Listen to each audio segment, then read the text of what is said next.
tenemos a Raider Batti. ¿Cómo estás, mi querido Dominic? How are you? I have good, and yourself, both of you. Fine, just a little shaky with these Fine, my friend. gadget problems, but it's okay. Yeah, Tell us it about happens. you. Well, Where you become a Raider? Yeah, so it's kind of an interesting story. My dad was always a diehard Raiders fan. He has Raider tattoos everywhere. We have black carpet in my parents' house, gray walls, you name it. It's just Raiders everywhere. But as a kid, I kind of just wanted to rebel against him. So I actually started off liking the Chiefs out of all the teams, just because they What? were the rivals. oh, Yeah, they were the rivals, and it was just kind of to piss my dad off.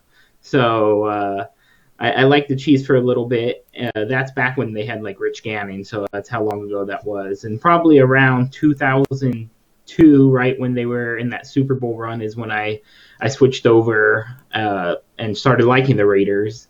And from there, it's kind of where my dad and I started bonding, and I really became a Raiders fan in 2002. So that's now 18 years. It's like a lifetime ago.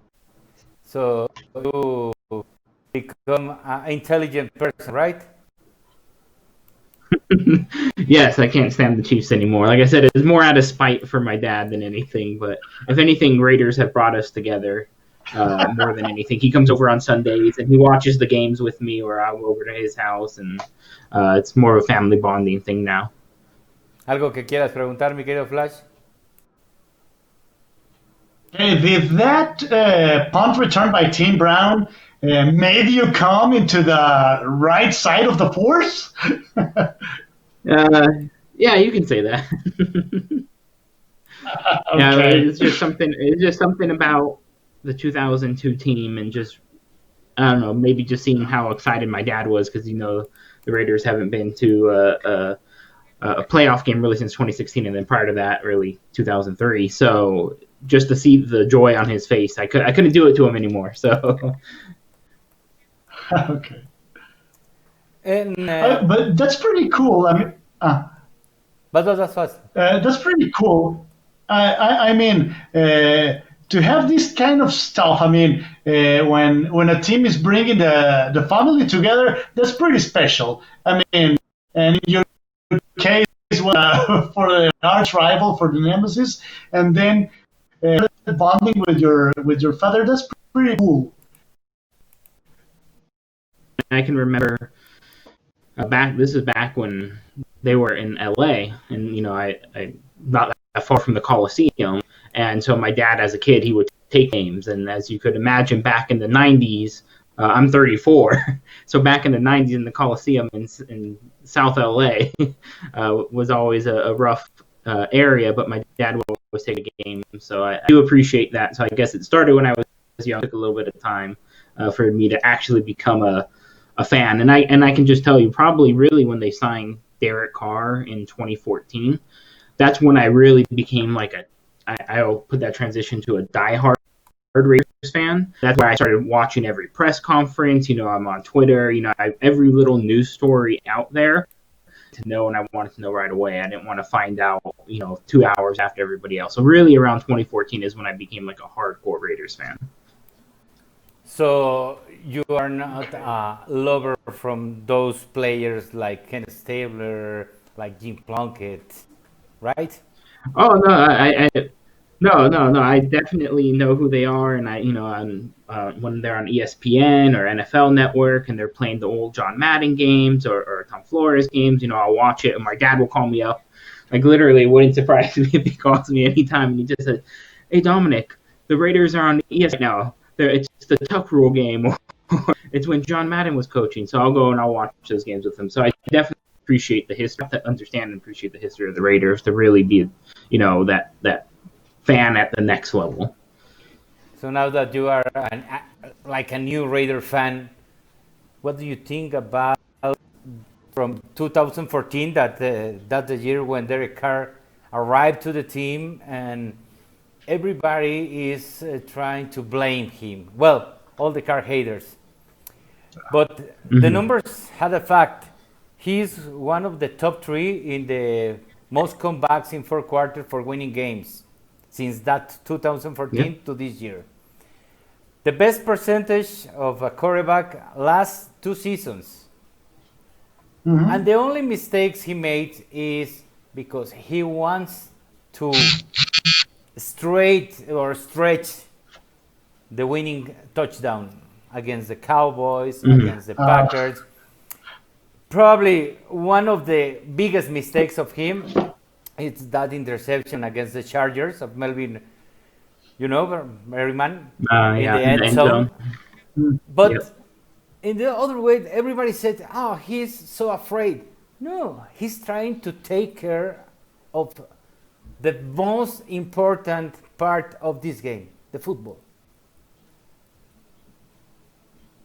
Yeah, I mean, I can give you my perspective on Carr, and I understand not everybody agrees with it, but I try to look at it at every side of the ball, not just the quarterback. Yes, the quarterback is the captain of the team, and they really can make or break whether you win or not. But I mean, let's be honest with ourselves. I mean, even in 2016, we didn't really have a stellar all-star wide receiver core. It wasn't a Tim Brown, Jerry Rice combo. We had Michael Crabtree and Amari Cooper, who was still a rookie or in his second season at that point. So, we didn't even have a top-tier defense. I think we were at least in the I think we're like 31st right now. So at least, we had something, but the really put on Carr's back in 2016. Now, I'm not going to be here and say like Carr is the most amazing player ever. He's not a Patrick Mahomes. He's not a Russell Wilson. He's not a Tom Brady. At least he has to prove himself to get to that point. I think you really have to be good and to be considered elite for several years. Like I don't even consider a Lamar Jackson elite just because he's had one good year, and I don't even think he throws the ball very well. But that's a whole other story. But for Derek Carr, even Pat Mahomes is not. Pat Mahomes, great. I think he made it to elite status. He's on now. The next step, right? But he's not one of the greatest quarterbacks. Like everybody said. Correct. I mean, you have to prove yourself. We have over here in Mexico our person on Twitter that said he needs to win 7 Super Bowls. I don't think that he even Tom Brady doesn't even have 7 Super Bowls. 3 more or 4 more to win it. Yeah. The NFL is so tight. What do you think about it? I mean, I don't think 7 Super Bowls is really feasible for anybody.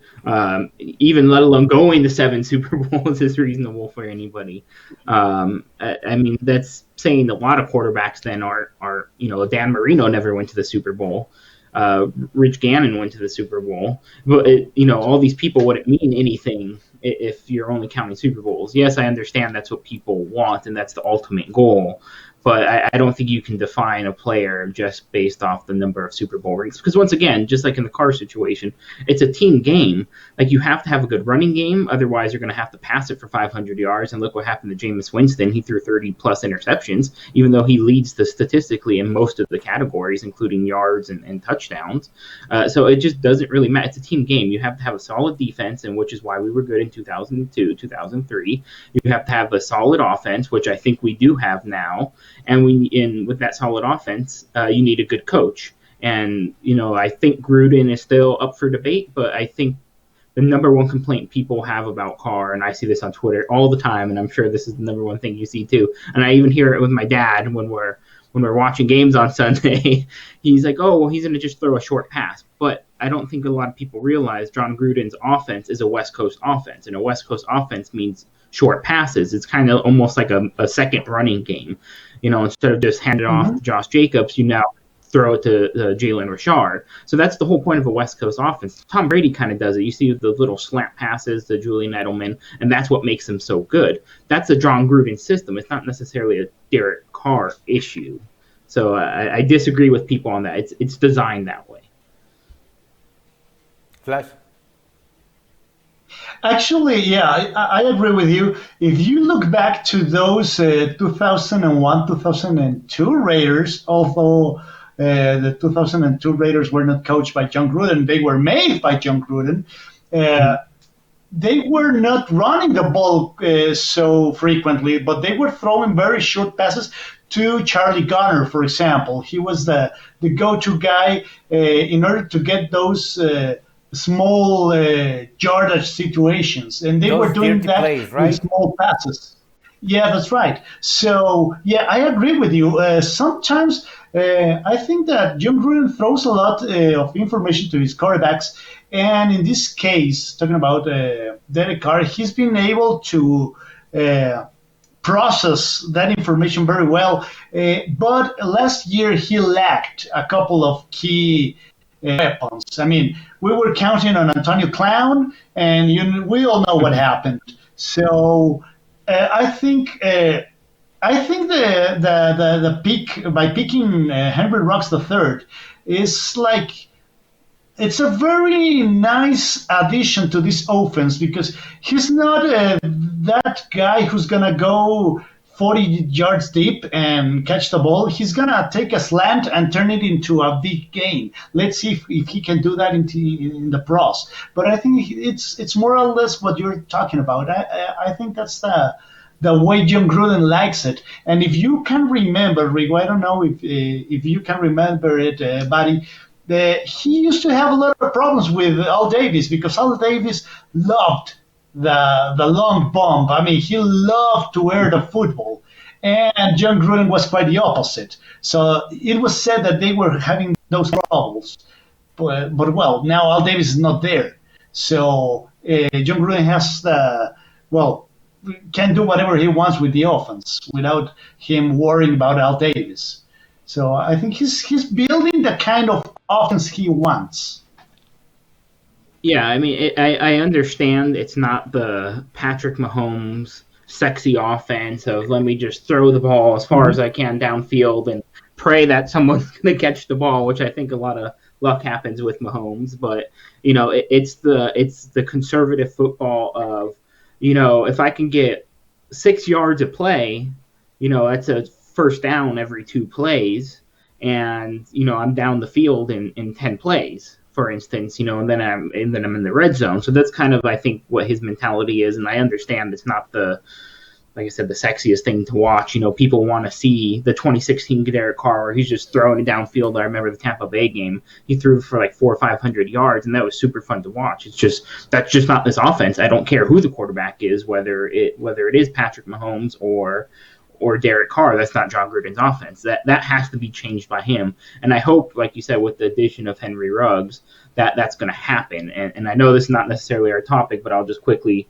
give my thoughts on Henry Ruggs. And he was the player that I was hoping that they would go for, him or CeeDee Lamb. But Ruggs, even if they never pass the ball to him, the other team has to respect him. All he has to do is just run downfield. He'll probably get double coverage, and then it opens up the box for Josh Jacobs to run, or a little short pass for Jalen Richard, and then all of a sudden that 5-yard pass is now a 25-yard gain. So I think that's really what we're going to see this season is stuff just open up because that speed guy, and it wouldn't surprise me if we start throwing the ball downfield a little bit more because I think that's what everybody wants to see.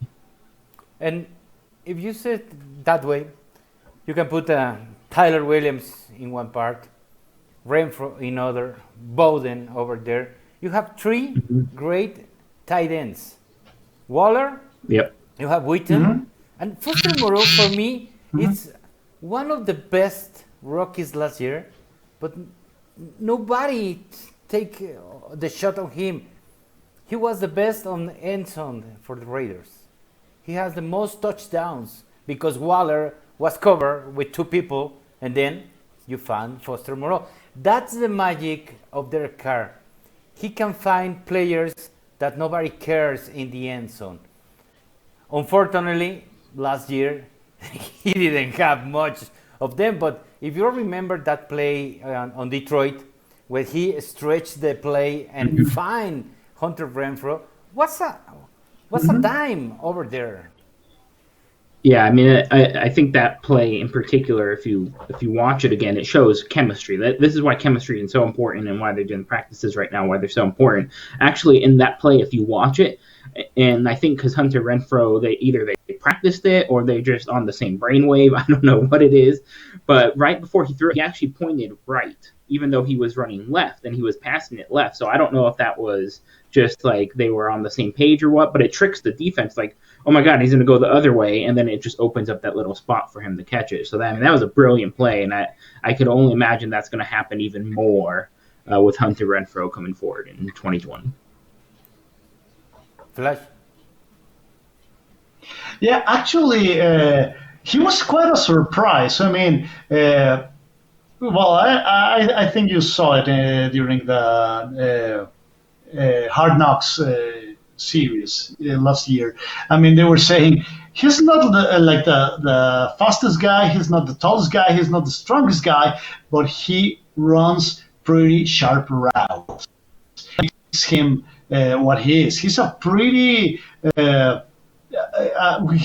good possession receiver, and I'm pretty excited to see what he can do on his sophomore year.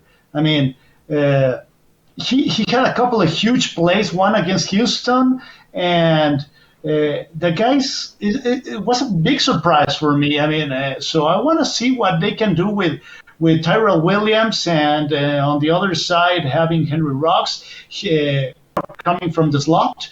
I think it's going to be pretty exciting. Yeah, and I just want to give a little shout out because underrated. I don't think anybody really cares about him. Zay Jones, because if you watch any of the videos of them working out at the park, and you got Hunter Renfrow there, you got Zay Jones, you got Tyrell Williams, you got everybody there. I think Aguilar is there too, but Zay Jones is really putting in the work. He had some flashes last season, so I think a good combination of him and Hunter Renfrow in the slot. Hopefully we'll see more 4 wide receivers, not 3 wide receivers this year, because we have more than one good wide receiver right now. And then with Tyrell Williams being healthy, like I don't know if you guys remember, like that first game, he was just on fire. We just dominated Denver, and I definitely think he has that wide receiver 1 potential. I don't think Ruggs is going to just automatically be the wide receiver 1, but I think you're gonna see them play off of each other, and that's gonna open up the field for Waller. That's gonna open up the field for Moreau, for Renfrow, because you got these 2 very good receivers, and then you got Josh Jacobs. I mean, we're just a much better team than we were last year. Heaven forbid any injuries of any sort, but even then, we're just a far better team, even defensively, than we were last year, and we almost made the playoffs. We were just 2 games away, and we should have won the Houston game. There are some other games. We could have won the Denver game. We should have won the Jacksonville game. And we could have very easily been in the playoffs, and then it would have been a very different conversation at this point. That's right. And the Achilles tendon, the defense. Last year was a pretty fractured defense and a pretty bad defense. That's the word. I mean, it's really been that way for 15 years. Yeah, right. But it's actually bad. I think we were 31st ranked in most things last year. But we didn't have linebacker score. I mean, we never really had. Right. But last year, at the beginning of the season, Arden Key left the whole season. You have Max Crosby with the injury hand. Then P.J. Hall and Mo Horst are 2 good players, but they are not great. I believe that Malik Collins is going to be a pretty good part in that defense. He's a beast in the center. He can take the 2-on-1 and become a better game. And with this came the question. Jadeveon Clowney, for me, will be a great addition. He's going to be cheap. Like Cam Newton for the Pats. Jadeveon Clowney right now, it's not so expensive. So the Raiders can afford him. And with 4 great rushers in that package, I think the Raiders had more opportunity on defense. Yeah, I mean, you then have to decide who are you going to double team, because there's 5 offensive linemen, including the center, and then you got 4 people rushing. Someone's going to get double teamed. Is it going to be Max Crosby? Oh, but now you have to think about Malik Collins. Mo Hurst, if he doesn't have a supporting cast, it's hard for him to push up the middle. It's probably the hardest position to push. Not everybody's Aaron Donald or Chris Jones. I do think Cleveland Farrell's going to jump it up a notch. And then if you can add Clowney, which it sounds like we're still in the race, the Cleveland kind of jumped out. The Titans are still in it. I believe the poll came out, or like the odds, I think they were like 2-to-1 chance.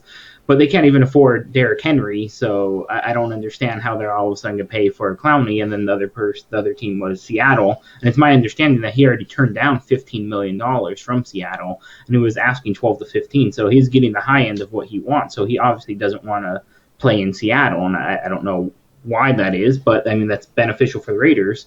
Vegas doesn't have income tax, so you actually get to keep what you actually make, or at least most of it, and I think it's going to be an exciting team, an exciting atmosphere, and I wouldn't be shocked if we ended up signing him. And if we did, I definitely think it's going to make the team much better, because now the offense really has to think, who do I have to double team at this point? Because you can't double team Max Crosby when you have, Jadeveon Clowney on the other side, but then you also have Malik Collins, and it's just you really, and he can play defensive tackle too in that 3 technique. So I really think, we should be pursuing him. I know a lot of people don't want to spend the money, but I think he can definitely put, pressure on Patrick Mahomes to sign the 10-year deal. And, the Raiders' number one goal is how do you stop him? And you just can't allow him to throw or run around. And that's the best way of doing it, is getting somebody like Jadeveon Clowney. You can maintain him in the pocket. Yeah. Because the great passes of Mahomes is out the pocket, not in the pocket. He's not a pocket quarterback. Yeah, no, it's always out of the pocket, scramble off one leg, or like I said, he'll do the no look passes.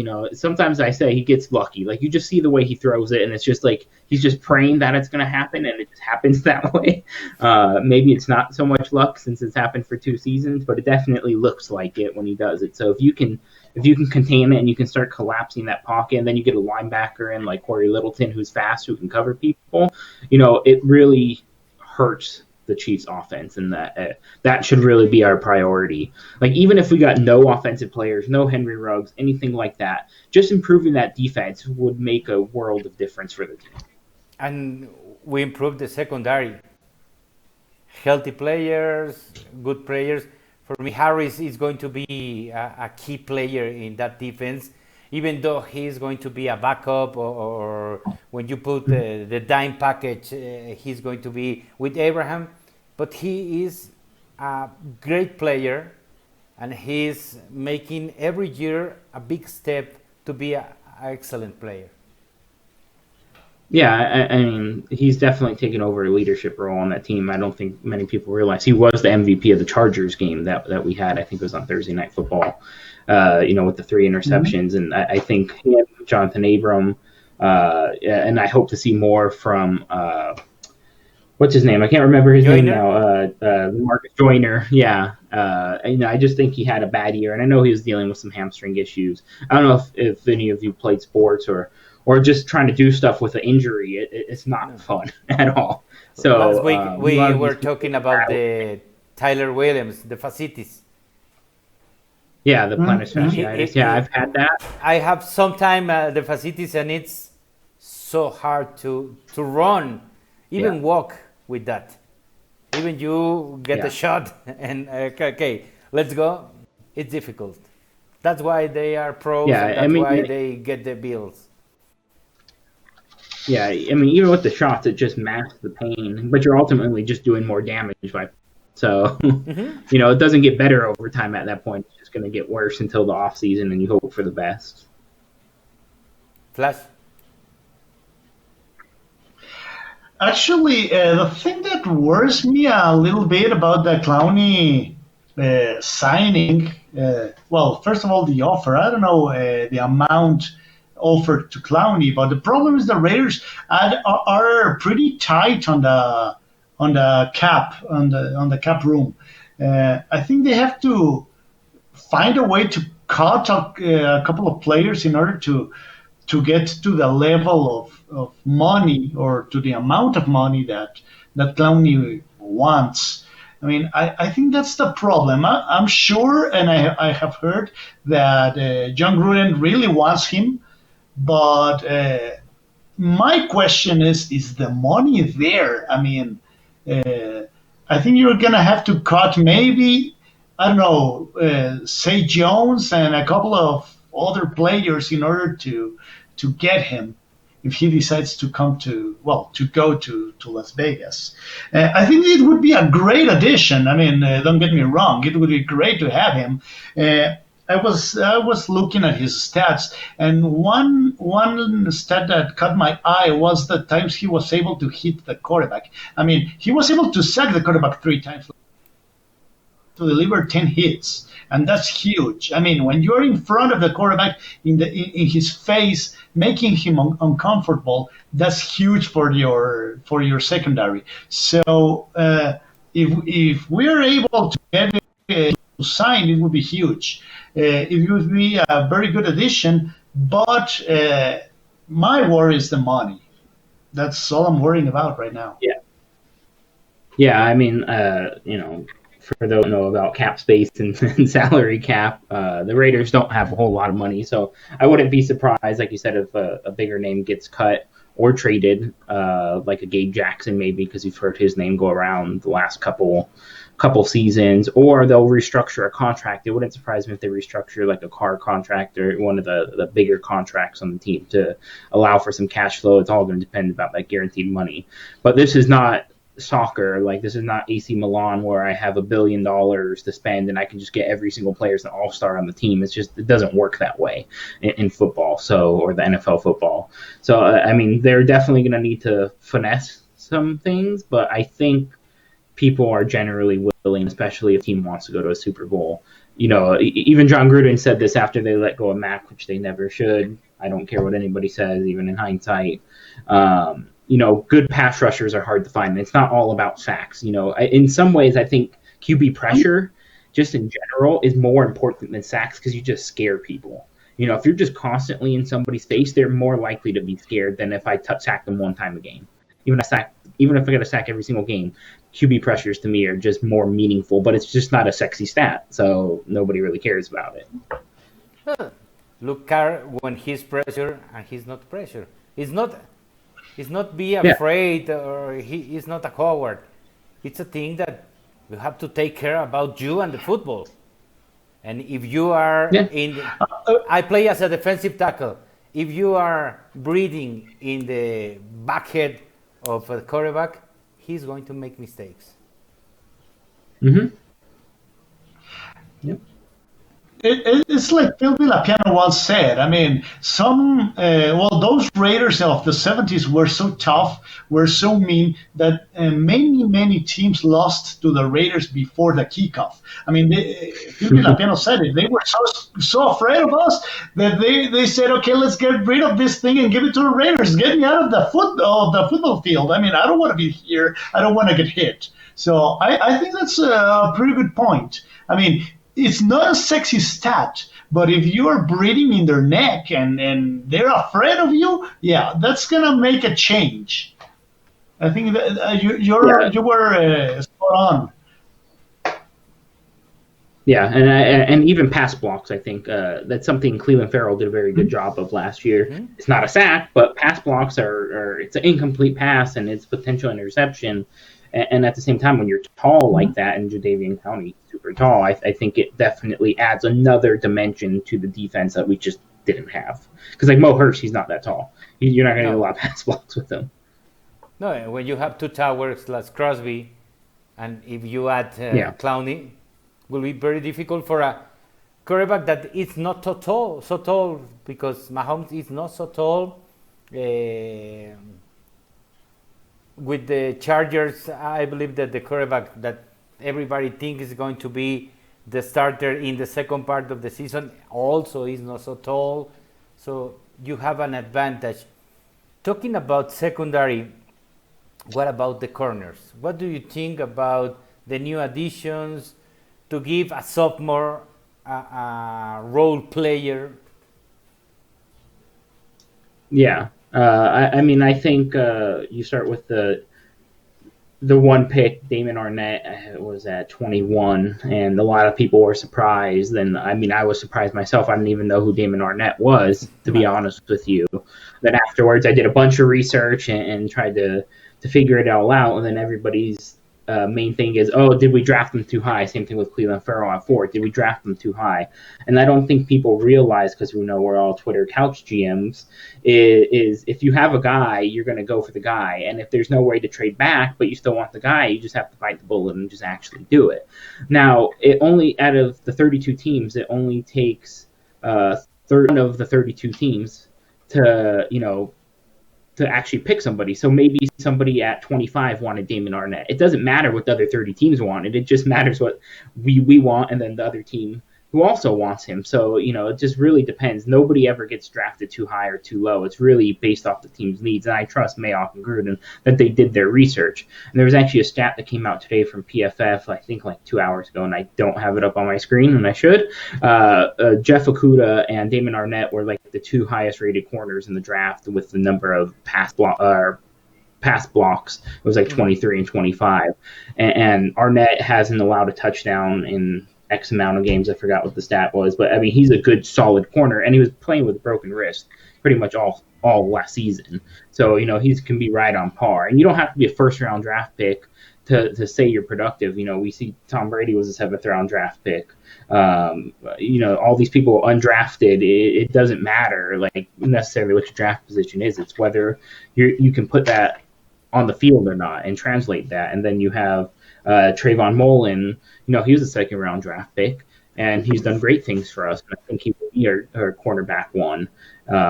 So I think just in general, I think, and I talk about this in my podcast, is Keyshawn Nixon. I think a lot of people either don't know who he is or he's just underrated because he's kind of a backup, but I really think he's going to be a really good quarterback for us. And he had lots of good flashes last season, and he was undrafted. So I definitely think our cornerback group is much better.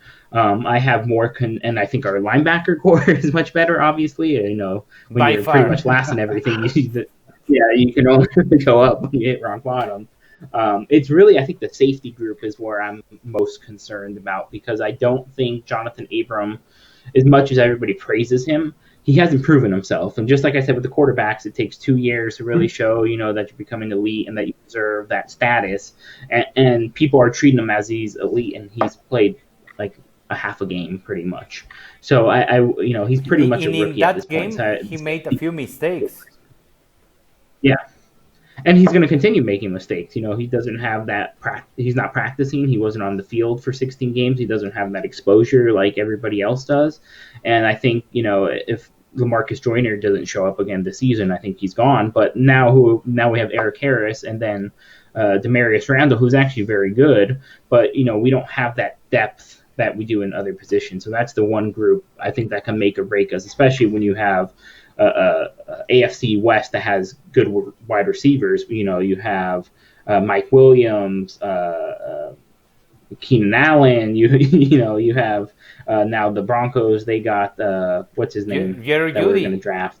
Jerry Jeudy and Sutton, and then you got Tyreek Hill and Sammy Watkins and Kelsey. You need it's not just a cornerback. You need good linebackers. You need good safeties to handle the deep stuff, to handle the box stuff. And so that's my main concern. It's not even the cornerbacks. I believe that last year we have a Hunter Renfrow, that he was the upgrade player that nobody thought he's going to be that good. I put my money this year on Tanner Muse. Yep, I think he's for the defense, for the rookies. I think he's going to be the Max Crosby of 2020 for us, Exactly. for sure. He's fast too. He ran like fast. a 4.41. That's like incredible. He's so aggressive. And Yeah. The other day we were talking with Cody, and I said, it's a player that it was so quiet that he make shine Simons, but he made all the dirty work in the Clemson team. Mm-hmm. So I think he's going to be that good player in the special teams that we need. Special teams. The Raiders need special teams. One time, Emmitt Smith told me that if you win in 2 of the 3 phases of football, you are a winner. Defense, offense, and special teams. And everybody forget about the special teams. Yeah.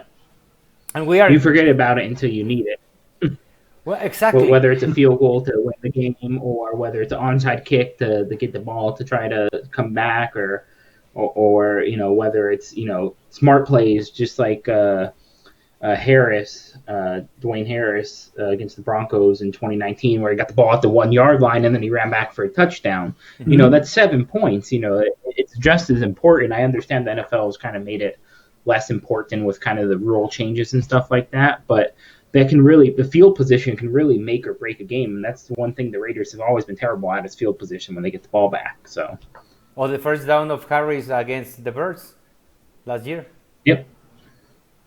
And we have Lynn Bowden in that special teams, in the kickoff and the Yeah, punt. I'll be honest with you about Lynn Bowden. My concern with him is not Lynn Bowden. My concern is John Gruden, how he's going to decide to use him. Because he drafted him as a running back. And we all know he'll probably be that joker. He'll be, do some jet sweeps. He'll be quarterback a little bit because everybody got injured. It's how are they really going to use him? Because we don't really have a running back number 2. I guess you can say Jalen Richard is, DeAndre Washington, the city. So it's really how they're going to use him is my concern with Lynn Bowden. I think he's capable of doing a lot of things, but if you're a jack of all trades, master of none, I don't know how that's going to end up benefiting us or hurting us until we know how they're going to use him. We hired the running back from the Broncos. Remember the name, because I don't remember. Oh, yes. Yeah. Yeah. I mean, he's not so bad. I think we need I think you'll see more Alec Ingold, because he's definitely out there. Same thing at the practices, catching the ball. You need that power back. He's not I would say Josh Jacobs is more of he's a hybrid, but I say if anything, he's more of an elusive back. He gets a lot of yards after an hit. But I think you need more of a Marshawn type, or just someone just runs through somebody like a bruiser. And I think probably Ingold, you're going to see more of Ingold taking some of that, and then it's going to open up Josh Jacobs a lot more. Because you can't run him 3 downs. You just can't. So. Yes, you're talking about the Tyron Whitley of the new era, right? Yeah, or the Marcel Reese, who is one of my favorite players. Exactly. Something, Flash? Actually, you said something really that's caught my attention, but it's very true. You were talking about the special teams, and it's something we took for granted for a long time, because we used to have Shane Legler and Seabass kicking the football. And suddenly, the place kicker has been a huge pain in the butt. We haven't been able to find a good kicker, and that's something that John Gruden has to address. We don't have that consistent kicker right now. And, we used to have Market King, but we all know how that went. He was a clown, so he had to go. But yeah, I think that everybody's talking about the offense and everything that Paul Gunther and John Gruden are trying to do on defense, but we're not paying attention to special teams, and that's something that must be taken care of. And it's like a little forgotten, if I might say.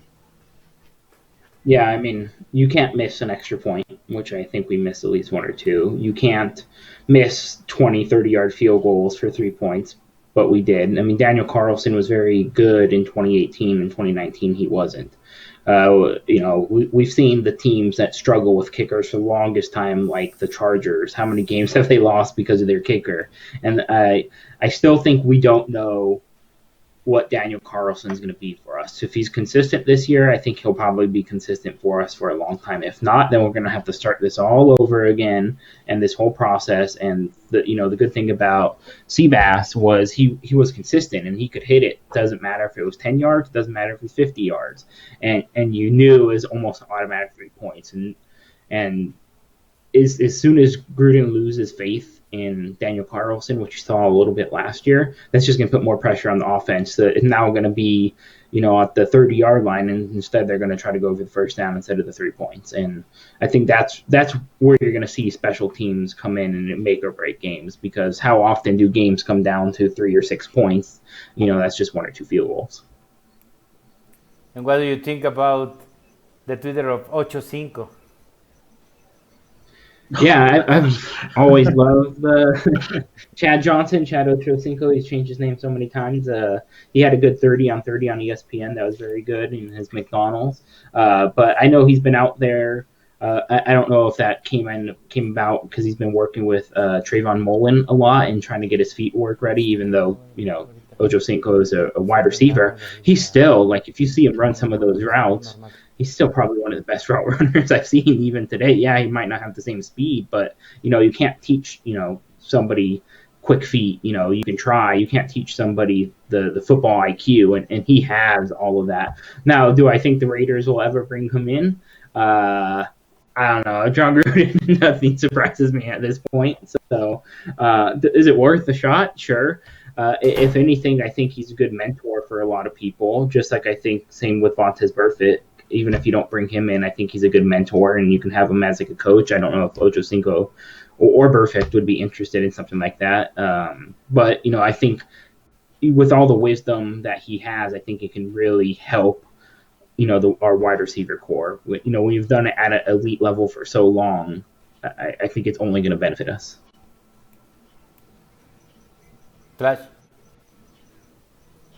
I think that's a joke. I mean, the guy's 42. Yeah, I know he has a lot of experience, but let's face it, guys. Al Davis is not around. Al Davis was the one who was gonna pull that kind of, I don't know, card under his sleeve because he tried it with Al Alcedo. He tried to convince Howie Long to come back for one more year after he was inducted into the Hall of Fame. So, no, I think this is more of a stunt. I mean, when you have Henry Ruggs, you have Renfro, you have Ty Williams. I don't think you really need Ochocinco. No disrespect to Chad, but I think this is more of a publicity stunt. I mean, the last time he played a football game, he played for Fundidores here in Mexico in the LFA. So he hasn't played an NFL game in, I don't know, I think his last game was in 2011 or something like that. So, no, it's not going to happen. Yeah, I mean, it probably won't. Like I said, I don't trust Gruden. You never know. He might even just bring him in just because. But like I said, if anything, I would like to see him, and I'm surprised he hasn't been coaching because he seems to get along with a lot of the players, and you see him in the offseason with a lot of the players too. And maybe there's some sort of coaching role in there or mentorship role that he can play because, especially since he's not 60. That's a coach. He's still, reasonably understanding with the players and know what they're going through, and I think that will help a lot. So that's what I would like to see out of it, if anything does come out of it. Talking about John Gruden, but he has Mike Mayock, and Mayock is a guy very focused, and for me, was the best addition of this new era of the Raiders. He has so many knowledge about college football. And he can put the right pieces on the right places. Yeah, I think, even with Gruden when he was at ESPN and then Mayock, I think what people don't realize is when they're going and they're going to these training camps, and they're going to these press conferences and these practices, they get to see the best of the best. They get to see the best facilities, they get to see the best coaches, what works, what doesn't work. They get to see the best college teams, and when you get people who've been around that and they have that experience, because it's stuff you just can't teach, you just have to live it, and you combine Gruden, who's done it for a while, and then Mayock, who's done it for a while, and then you just get that football knowledge right there, and I think that's what we're truly benefiting from, is what works, what doesn't work, because they've seen it 1,000 times. So I do think Mayock is a great addition. Same thing, though. I think he still has to prove himself, just like everybody else, regardless if he's not a player. I think if he can prove that this draft class did very well, I think he's going to then go into the books of one of the the better GMs, because Reggie McKenzie had a good draft when he did Carr and Matt, but then really nothing else after that. So I have to see this draft class prove out, or the next draft class prove out, if this one doesn't, to really say Mayock, is our savior for the Raiders. So we'll see. Yes, he needs. He's definitely better than McKenzie, without a doubt. No, it's not Yeah. better, or it's better. No, he is. He Okay, definitely okay. is better. Yes, I agree with that. Mackenzie was a great, no, what good, on an average general manager, right? Yeah. I think he was good with the numbers. I mean, he was good when he had to take this mess he inherited from Al Davis because Yes. the budget was a huge mess and he was able to clean it up. But when it came to drafting players, he had a couple of home runs with Khalil Mack and Derek Carr, but that was about it. I I think believe Gabe Mayock Jackson is a also was on that draft, right? Yeah, I think it was third or fourth round for the draft. So it really won the I draft. don't remember.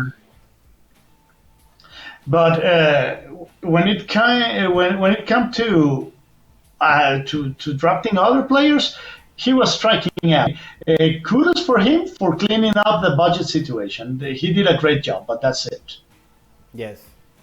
Yeah, and I think even Mayock said his understanding player personnel and the finances isn't necessarily his cup of tea. So they hire people to help assist that. So you can really focus at what you're good at. And I think that's a very good move from Gruden and Mark Davis is focus on what you're good at, so you don't have to worry about all these other distractions. You're talking about you travel to the best places, talk with the best general manager, with all the general managers of the NFL, and we watch this on the new stadium. Well, I only see video and pictures, but with that you said, wow, we jump from the earth to the moon, right? Yeah, yeah. I don't know if any of you have ever seen the Oakland Coliseum. It is not a nice place. No, no. Yes, it's there's Been there. nostalgia there and it's historic, but it's a dump. Let's be honest. It's really a dump. Like if you've ever been there, it's not very nice, and it's not even in a very nice neighborhood either. So Here in I think Mexico, it's a huge leap. here in Mexico, we have a neighborhood. It's a factory neighborhood. It's called Tlanepantla. And everybody asking me what this look like Oakland. I said like Tlanepantla. It's a factory neighborhood with not good size it. If you cross the bridge and see San Francisco, it's great. Then you come to Oakland, it's not good. I'm a Raider fan, but that's the truth. And as you said, now in Las Vegas, you watch a whole new neighborhood for the players, the stadium, the facilities. I don't know, and with the no tax free for every player, so it's like heaven for them. Yeah, I mean it's leaps and bounds better than even what they had in LA and in Oakland, and just the stadium itself. The Raiders actually released a video on YouTube today, I think like 30 minutes ago, showing off the inside with the screens on and stuff, and kind of like the quarterback point of view, and you get the huge screen that Derek Carr is going to see. It's in the torch, the Al Davis torch. It's just next level. Like it's much better than the SoFi Stadium that the Chargers and the Rams are going to get. It's next generation, and I think it's going to draw on, like you said, draw on a lot of people. Whether it's they want to play in a state of the art facility, they want that tax break, or they want a team that's up and coming. And that's another reason why I think Clowney probably is a better choice for us, and what might sell him over somebody else like a Titans, because they don't have any of that. In Seattle, I don't know what's the tax income because I don't live there, but I believe it's 30%, right? 35%. In California, it's pretty bad. I know, you live It's there. anywhere from 20 to 30%. So- Vegas, it's zero. So 15 millions, it's 10 millions, really, right? Yeah. So you can offer a player 10 million in a contract, and it's 10 million free, tax free. Yeah. It's basically, you can say like additional guaranteed money if you want to say it that way, because it's more money in your pocket. Exactly. So you can offer that to Javier Clowney, and probably he will be there. And the Raiders has, like you said, a very tight cap salary. but or salary cap, but they can renegotiate with some key players, send some players to another part, and I don't know. Probably the Javier Clowney it's more real than everybody think. Yeah, I mean, I don't think they would have made him an offer if, and I'm guessing it had to be at least a reasonable offer if it wasn't rejected, like he rejected the Seattle offer, which is 15 million. I mean, I don't think it was $15 million. I don't think we even know what it was, but it's probably within that 10 to $15 million range. And I don't think they would have offered it unless they were serious or willing to do a counter offer. So we'll see. I haven't seen any news about it today, but I'm hoping with training camp coming up in 2 or 3 weeks that we can get something done.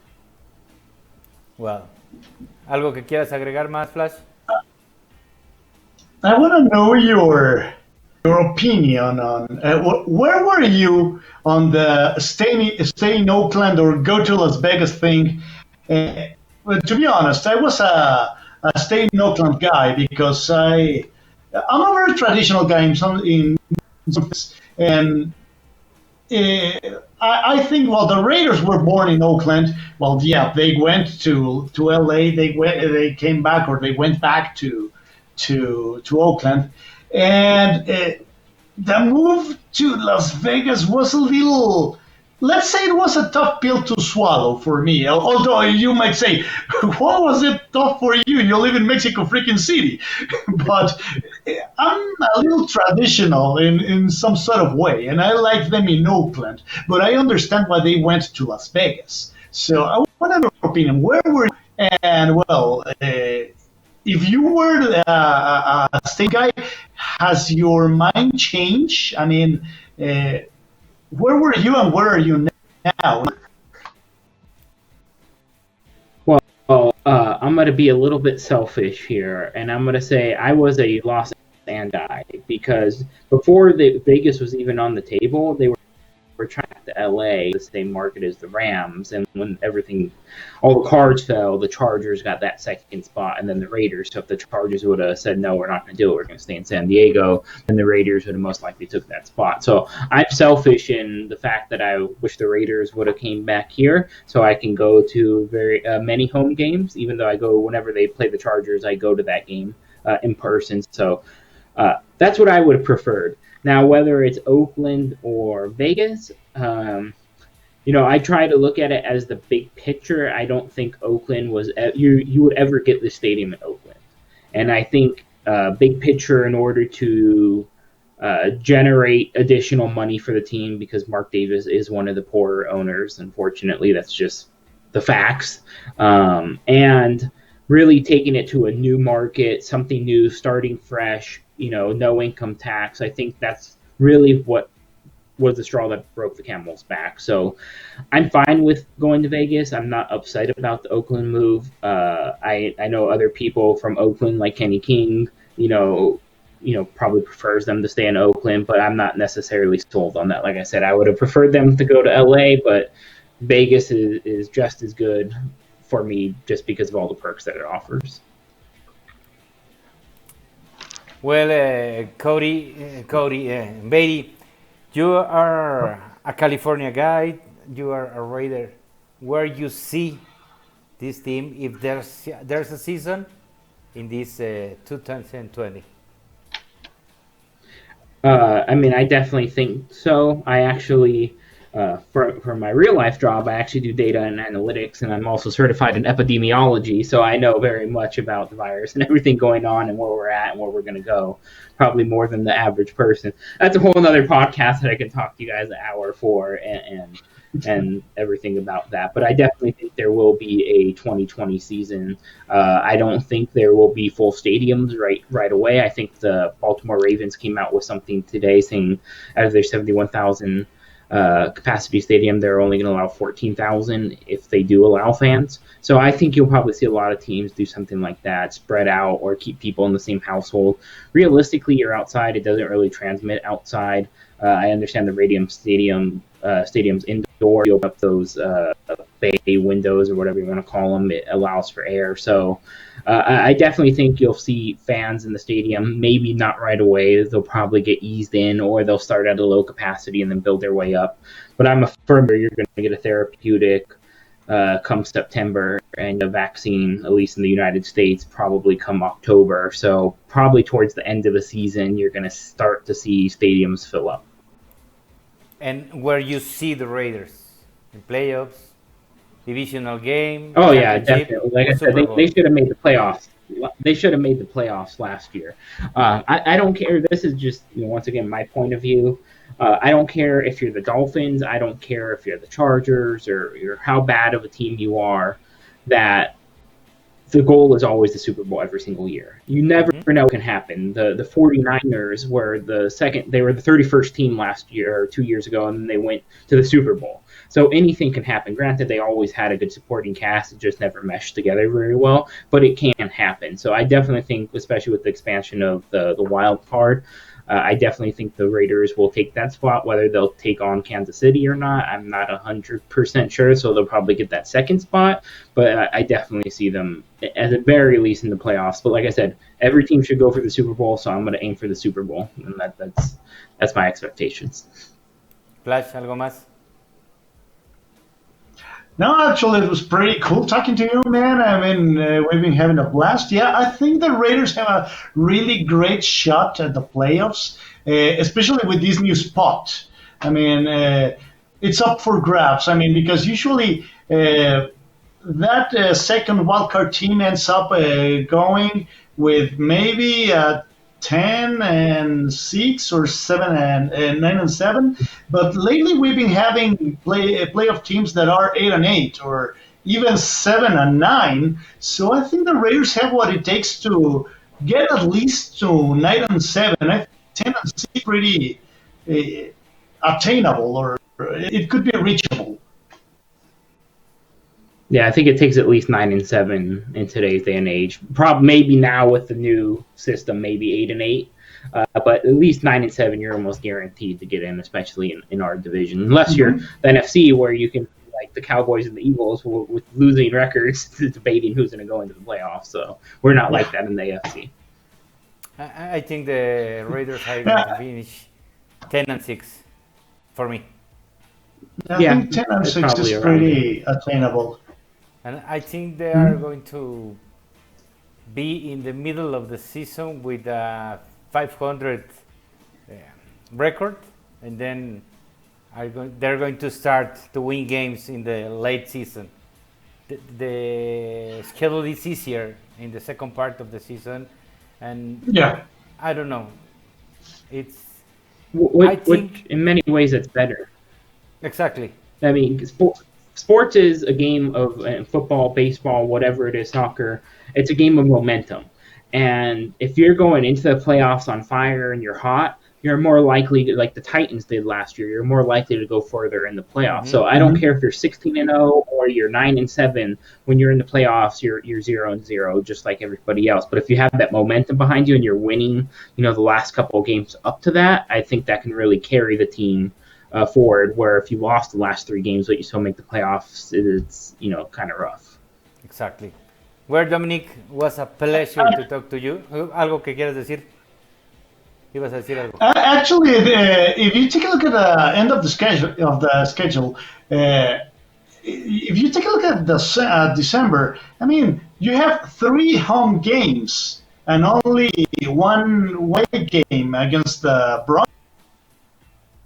Yes, I guess the Broncos. Broncos. So yeah, so I think it's pretty easy to get on a roll and get into the playoffs. And the fact that you don't have to play Kansas City during the winter. I mean, you're going to visit Kansas City very early in the season. So I think that's up for the Raiders.